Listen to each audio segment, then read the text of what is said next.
Tu dois attacher une importance particulière et prioritaire à ta santé spirituelle.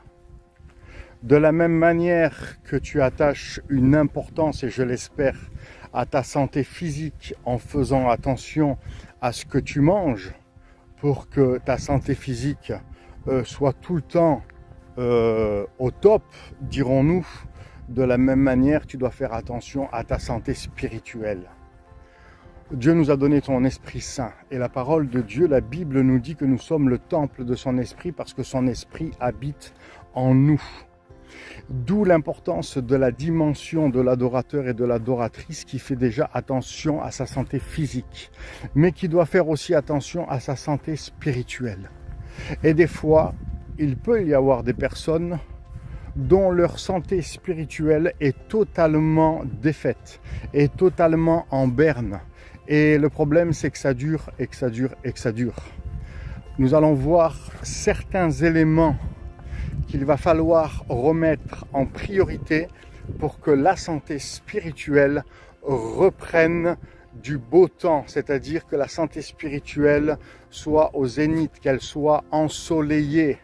Bien sûr que dans la vie, il peut y avoir des saisons d'hiver, des saisons d'automne, des saisons de lutte, des saisons de combat. Mais ça, c'est pas grave, ça fait partie du package que Dieu nous a donné. Si nous faisons attention à notre santé spirituelle, nous pourrons traverser toutes ces saisons-là. Et ces saisons-là, en rien n'enlèveront notre santé spirituelle parce que nous avons fait ce qu'il faut pour tenir debout.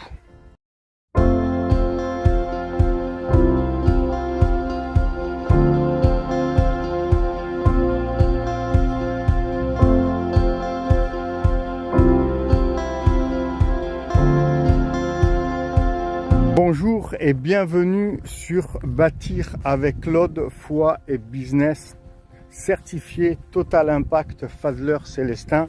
Et je pense que tu l'as compris qu'aujourd'hui nous allons traiter ensemble le thème de la santé spirituelle.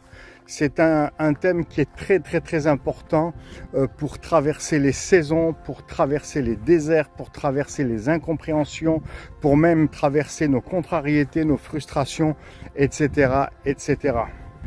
Aujourd'hui, il y a plusieurs éléments que je voudrais voir avec toi qui ont pu fausser ta route quant à la santé spirituelle. Il y a, comme je le disais, la montagne symbolique sur laquelle nous pouvons nous trouver. Cette montagne peut être le religieusement correct, le politiquement correct, et on tombe facilement dans ces choses. Pourquoi ? Parce que tout simplement, on veut plaire aux autres. Sauf que Dieu nous a demandé d'être nous-mêmes, mais dans l'équilibre de sa parole, bien entendu. Il n'est pas question de déséquilibre ou de dérapage dans l'arrogance et dans un quelconque orgueil.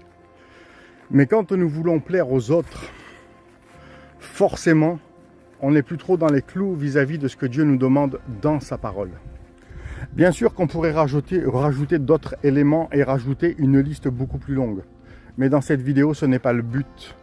Il faudrait faire un live, il faudrait faire une émission, il faudrait faire quelque chose de beaucoup plus conséquent. Mais aujourd'hui, beaucoup de gens ne peuvent pas espérer avoir une bonne santé spirituelle si elles décident en fait de rester déjà sur les quelques montagnes que j'ai citées. Alors je t'encourage aujourd'hui à descendre de ces montagnes, à traverser la vallée et à aller sur la montagne où c'est que Dieu t'attend. C'est-à-dire dans le lieu secret de ta chambre, de tout dire à Dieu, de laisser tomber toutes ces choses qui ne sont d'aucune utilité et d'aucune édification pour ta vie. Et de laisser Dieu travailler dans ton cœur et de faire ce que Dieu te demande pour ta vie. Et tu verras que la santé spirituelle va revenir comme jamais et qu'il faut que tu construises, que tu bâtisses une profondeur, une relation avec Dieu, mais en profondeur. Pas quelque chose comme cela du b.a.-ba, je prie parce qu'il faut prier, je lis parce qu'il faut lire. Mais vraiment en profondeur, c'est-à-dire que tu as une relation où c'est que Dieu te parle, où c'est que tu entends Dieu te parler, où c'est que tu n'émets plus aucun doute quand c'est Dieu qui te parle. L'autre élément est la montagne de la comparaison. La montagne où c'est que nous voulons nous comparer aux autres. Ce qui peut-être au départ est d'une bonne intention, mais en fait nous nous apercevons très vite que se comparer aux autres sort encore du cadre de ce que Dieu a préparé pour nous. Parce que comment nous allons réaliser, comment nous allons savoir qui nous sommes en Christ et ce que Dieu a préparé pour nous, c'est tout simplement sur le mont Sinaï à l'image de Moïse qui a rencontré l'Éternel et qui lui a révélé son identité en Dieu, sa mission et ce qu'il allait faire. Je voudrais te partager encore un autre élément. Cet élément, c'est la montagne de la blessure. Beaucoup sont sur la montagne de la déception et de la blessure. Pourquoi? Je te donne un exemple très simple qui est d'actualité et qu'on retrouve partout. Des gens vont se permettre d'exercer un jugement spirituel. Je dis bien un jugement spirituel. Je ne dis pas un jugement charnel et je ne suis pas en train de parler de critiques malsaines, de critiques destructrices ou de critiques méchantes. Je ne suis pas du tout en train de parler de ça. Je parle des gens spirituels qui exercent un jugement spirituel et l'apôtre Paul en parle. Et dès l'instant où c'est qu'une personne peut émettre un jugement spirituel, il est de suite vu comme étant quelqu'un qui critique parce qu'il ne partage pas le même avis que les autres. Donc, à force d'avoir cette étiquette collée sur le front comme étant une personne qui critique, tu te retrouves blessé et tu demeures sur la montagne de la blessure. Je te remercie pour ton attention dans cette très courte vidéo et n'oublie pas que dans la description ci-dessous, il y a toutes mes informations. Tu peux me contacter par mail, tu peux prendre ton entretien personnalisé gratuit pendant 30 minutes. Si tu veux qu'on chemine ensemble et que tu as besoin d'un accompagnement sur le plan spirituel, je suis disponible. N'hésite pas. Parce qu'avec Dieu, rien n'est fini et tout est possible.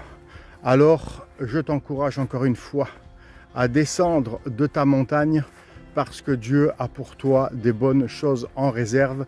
Alors, ne te prive pas. Je te dis, demeure béni. À très vite. Bye bye.